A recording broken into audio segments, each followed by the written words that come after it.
horse walks into a bar and the barman says, "Why the long face?"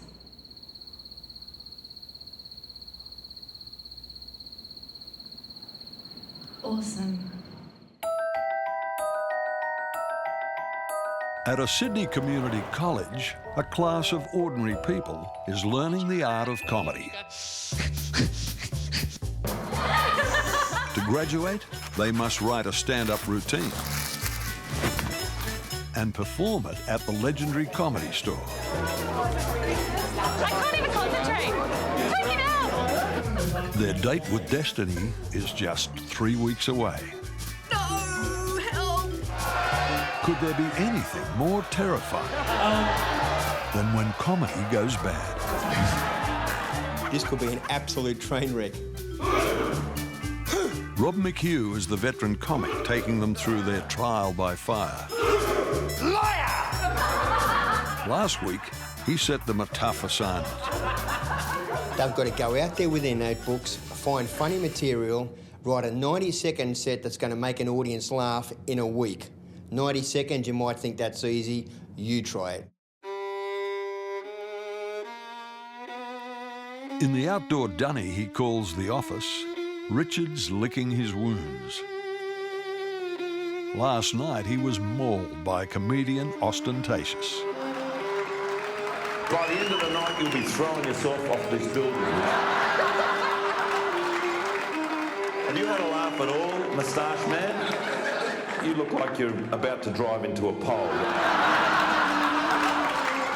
I went in there last night thinking comedy was this happy little elves in Tinkly Winkly town, and now it's just a bloody... I'm the mayor of Hiroshima. What the was that?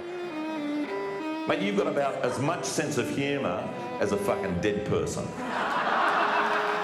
What it was a masterclass in putting down hecklers. What's the fucking moustache thing? What is going on? You got a fucking plane waiting there, have you? He pretty much slaughtered me. Attacked me with regard to my appearance. Maybe Moustache Face can drive you in his fucking tiger moth. And then went on to point out that I was a very insecure little man who very likely had suicidal tendencies. There's Philip Nitschke in tonight. Voluntary euthanasia is the only thing that you've got to look forward to. That was pretty harrowing stuff. I don't think I'm up for this thing if it's going to be like that ever again. Richard's really going to have to toughen up or he's just not going to survive this course. He's got a week to get his 90-second routine together, and at the moment he's shattered. He's really going to have to work hard to pull something out. While Richard considers throwing in the comedy towel, Yeah, put a boomerang in his hand. Sonny's getting ready to step into the ring. The part-time school tutor's on the lookout for comedy material. I like working with the kids. I've done a lot of murals around this area and that, and I get called up to do cultural stuff like play the didgeridoo and tell a yarn and go on bush tucker walks. That's going down to the shop getting a loaf of bread. Just caught a lizard and made a sandwich. Rob was saying to me, you know, find stuff that's relevant to you, that's real. And I sat back and I pondered it for a while. And I was actually lying in bed and I had a little voice in my head saying, you're going to go to sleep and you're going to forget. And I took notice of that little voice and I jumped out of bed and I grabbed that pen, see? And then I started writing stuff about old cultural stuff, see? Oh, that's a good one. Son, clean your bloody fucking room up. Being Aboriginal, I could probably rip some gags about me mob. Stuff that's funny, like fishing and the way we eat. Fishing. And pension day and paydays, dodging day and all that, you know? Stuff that's real and funny and the truth. I've known Sonny for about a week now. He's really funny and he can tell stories till the cows come home. But the trouble is they haven't got any full stops at the end. And where Sonny could go wrong is he's got to come up with punchlines. Fashion journalist Emma's trying to find 90 seconds worth of gags from work. Yeah, we're gonna run that. But it doesn't come easy. Normally I can sit down and write an article in a day or a few hours, whereas this is a whole new ball game. Scribbling down ideas is one thing.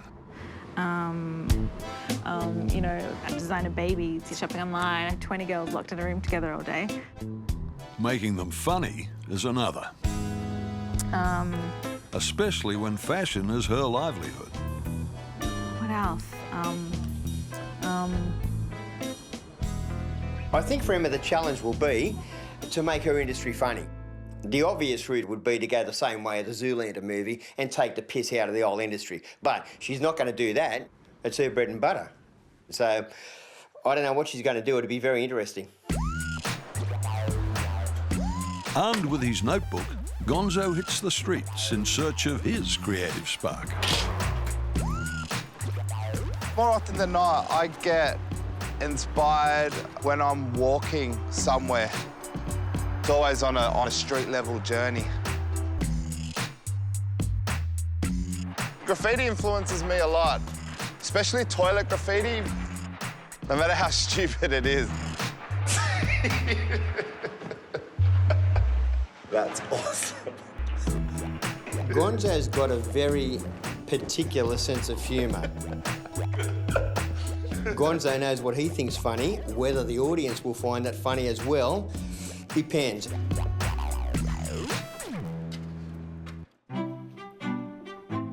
Adam's getting married in just 2 weeks, and he's afraid his groom speech is going to bomb.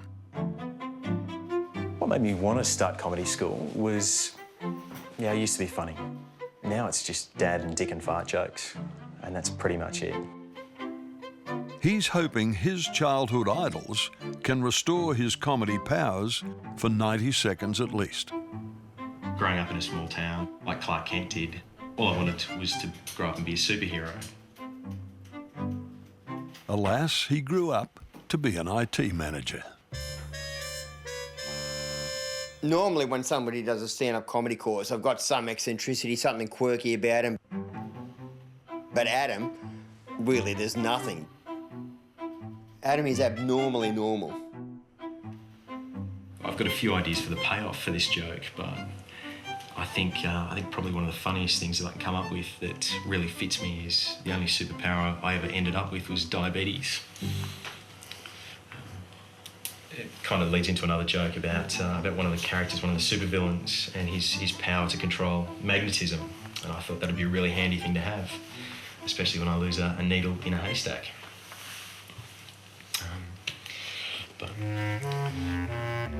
With just 2 days till class, Adam's desperate.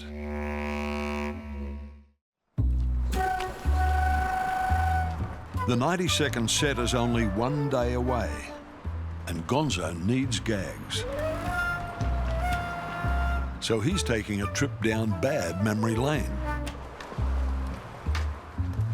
I'm going to my ex-girlfriend's house. I haven't seen her in yonks. Nikki dumped him 4 years ago because he was addicted to crystal meth. Hi, how are you? Great, how are you? Do I come in? You may as well. Now he's clean, and she's agreed to open the door on their past. I really don't remember much. How fucked was I? Well, pretty fucked. Yeah. Yeah. It was fucking scary what was going on in my head. Yes. I don't know what it is with crystal meth addicts, and I was like, oh, Yeah. like this. Do you remember that you took my bike apart? Trying to build another one that the pedal fell off as I was riding home? I remember you getting me into fights a lot. You remember that? 3 fights in 1 week. Isn't that part of the courting process? Mind if I run some of my stuff by you? No. Because I've got class tomorrow and I'm a little concerned. Emma's using her work colleagues as lab rats to see if they respond to a routine about fashion. I don't know if it's just because I'm too intrinsically involved in the whole world. I'm really struggling to make fun of it. Like, I've kind of got some stuff Like, we like designer clothes, but now, you know, we're talking about people getting designer babies. Somehow tying it in, like ordering a Gucci baby. I'm really stuck. What fight are you talking about? Well, the one where you told me to grow up. Right. Exclamation mark. Remember that? Telling me to grow up is like telling a stroke victim to smile properly. You don't think that's funny? Yeah, no, I get it, sorry. I should be laughing more, I forget. He's a piss taker, and that's all right. I got a lot of dating stuff. I don't know why that keeps coming up, but it does. What about... Okay. With time running out, Emma tries a radical change of topic. I've been on so many blind dates, I should get a free guide dog. Yes! That's what we want. That's like real laughter. All right, cool. So, hey, what about this? This new guy, he hasn't texted me or called me in about 5 days now. 5 days without contact, not acceptable. If I was a Tamagotchi, I would have died by now. Yeah, I like. Yes, look, an actual laugh. It's a real laugh. It's a real life laugh. Oh, this is exciting. Okay, so if I could just times that by like 300, it'll be fine.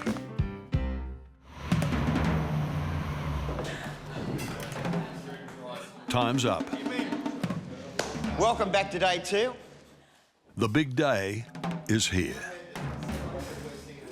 Richards showed up, despite the ostentatious incident. I was a bit of a shag on a rock. But if I was too scared of that to come back today, then, yeah, this is obviously not the game for me. Gonzo, can I have your assistants out here for a minute, please? This is the moment they've been dreading. Their very first time on a comedy stage. Move it over there a little bit. This is the first opportunity for me to have a look at what I've got to work with, and to be honest, it's really pretty. Brody's test, check, check, check. It's fairly hair-raising for me as well as them.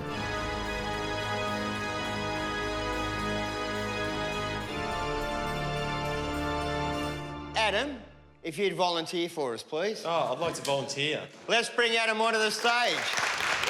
Make him welcome. Here he goes. Your applause might be a little bit premature. I'm Adam. You probably remember me from last week. Yeah, so Toowoomba. Toowoomba's it's a funny place. It's a town that it's a great place to grow up. And you know, honestly, we had a lot of fun. I had a lot of close mates, and I'm really leaving the script far behind. We all loved superheroes as kids. We obviously couldn't fly like Superman, obviously, but we'd build as taller jumps just to see if we could actually resist having our bones broken when we came ass up off the bikes. And again, yeah, that didn't work as well as we'd hoped. I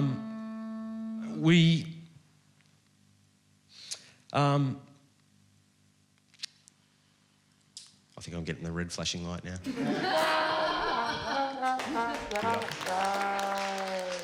Absolutely woeful. 7 minutes of that at the Comedy Store, and I can tell you the audience will be baying for his blood. Hi guys, how are you? Start by introducing Emma's up next, and she's changed tack at the last minute, from fashion to fellas. There was the SmackDown wrestler, for example. Yeah, we actually broke up in the emergency room where I had to take him after a match to have a dozen thumbtacks surgically removed from his chest. True story. And at that point, just looking down at his poor bloody torso, I just couldn't help but think, yeah, probably not the father of my children after all.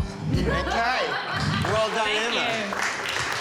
you. Emma's by no means refined as far as getting the comedy formula down pat, but she's headed in the right direction. Quite recently, I had an argument with my ex-girlfriend. She told me, in a text to grow up.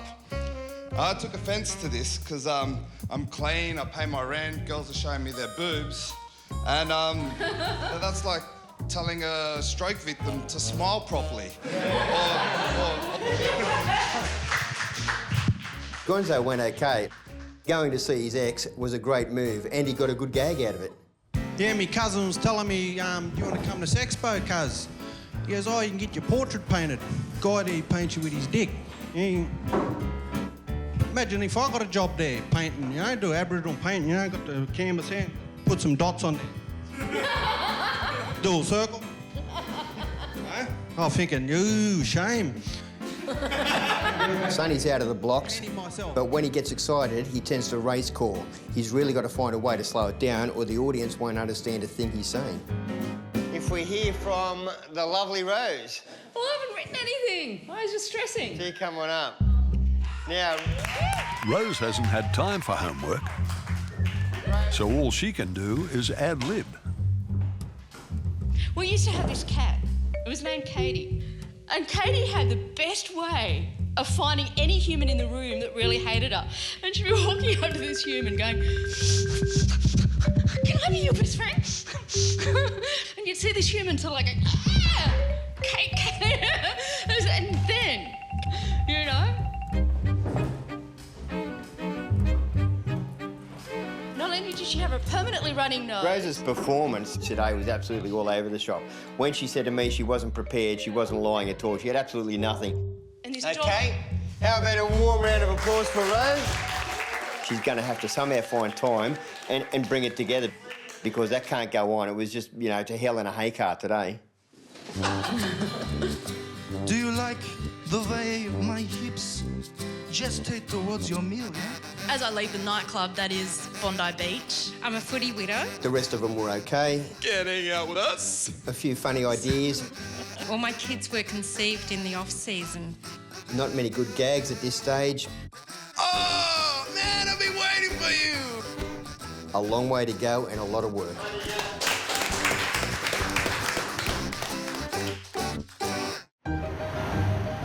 At the City East Community College, the comedy class reassembles after lunch, but there's one empty seat. You've probably noticed, everybody, that Richard is in fact missing. The reason Richard's missing is because, sadly, his father passed away early in the week. So I think it was a huge and courageous effort on Richard's part to even make it to comedy school today. But he had a phone call while we were at lunch, and it's something to do with the funeral arrangements, obviously. So he'll be joining us again next week, but we won't see him again for the rest of today. So that's why he's not here. What I'd like to do now is teach you comedy rule number 3. Okay. No one's really in the mood, but Rob does his best to move on. So far, we've covered the most basic comedy tool, which was... Notebook. Notebook. And we've covered comedy tool number 2, which was... Clash of context. Clash of context. Very good. Comedy tool number 3, please make a note. Rule number 3 is the rule of 3. Suppose I was to describe how fat Gonzo is. Give me 3 examples of how fat Gonzo is. Gonzo's so fat that when he puts his belt on, he uses a boomerang. Very good. Adam. Gonzo's so fat, that chair next to him's actually caught in his gravitational pull. Oh, I like it. Gonzo as a singularity or a black hole. Catherine, how fat is he? He has his own postcode, or? Oh! Absolute gold. Okay, I want to move on now to the reverse. Which is rule number 4. In a nutshell, you get the 2 principal elements of a situation and you reverse them. Take the million monkey theory. If you sat 1,000,000 monkeys at a typewriter and left them for an indefinite period of time, eventually one of them would type the works of Shakespeare. Add the reverse, and what do you get? My theory dictates that if you've got 1 million Shakespeares, sat them at typewriters for an indefinite period of time, eventually one of them would piss in his hands, throw it at you and try and pick nits off your ass. Last in the comedy toolbox, hyper-exaggeration. If you can't be right, be loud. So let's pick on Catherine. She picked on Gonzo. Catherine's so fat, she went down to Bondi Beach here and a bunch of people from Greenpeace showed up to float her back out to sea. OK? Can anybody else think up some really good examples of that? Yeah, what do you got, Gonz? She's so sexy, I'd swim through an ocean of shit with my mouth open just to suck on the... Gonzo plumbs new depths of depravity. Here's the reaction.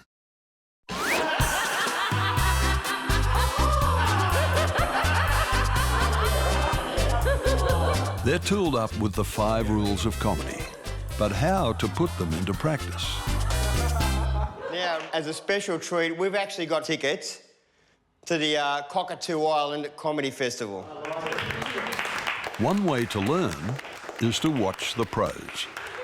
Harry, you strike me as rather desperate. OK, you get the tickets. On the proviso, you take Emma and Linda. OK? Lady.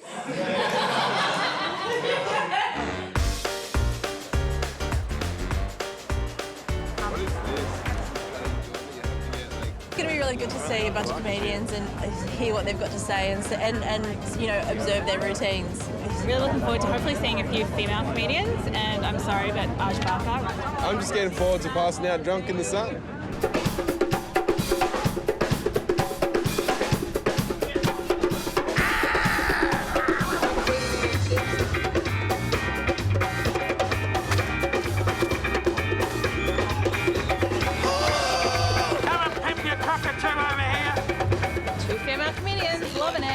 How do you pimp a cockatoo? Oh my God! Seagull has pooed on your jacket. It's kind of like a pie in the face, except it's shit and it's on your shoulder. Just didn't come! What's that? Rule of 3, bird poo, chewing gum, crazy Asian wrist cracking guy. Rule of 3. Life sometimes follows the rules of comedy, as does the main attraction, Arj Barker. After the show, this guy's like, "Oh, hey, Arj, you're from San Francisco. Are you in favor of gay marriage?" I was like, "Well, I'd like to get to know you a little bit better first. Why don't we grab a smoothie and just see what happens?" Yeah, I'm a little afraid of snakes. My Aussie friends, they say, "Angie, badgie." Mate, the snakes are just as afraid of you as you are of them. Yeah, so Arj did something that we learnt in class. He did the rule of 3. I'm like, really? Are you telling me the snakes are sitting up at night fucking Googling me? How do I know the good Arj Barker from the bad Arj Barker? Will Arj Barker's ankle hurt our fangs? Probably not, actually. What I learnt from Arj was, so you've got a story, the way he turns it into a joke, which is like what we're learning with Rob. So that's good to see in action. Okay, everyone, thanks for coming out and enjoy the day.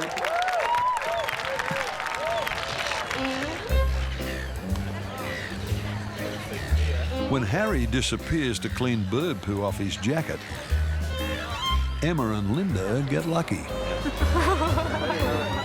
I was just wondering, you know, as sort of first timers getting up to do our first 5-minute set, you guys have any advice or anything for us? Well, just do it. Don't think about it too much, like jumping into a cold lake, you know? Yeah. No hesitation. Keep doing it. Yeah. By doing it over and over, you just get better. Yeah. It was really cool to see that he had a notebook on him. Yeah, the notebook. Show us Number 1 comedy tool, the notebook. Yeah. Because I got a notebook in my pocket. So, you know, we're like comedic brothers.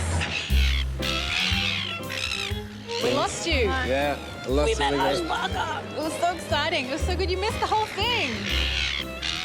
Harry's missed his hero, all because he got hit by a seagull.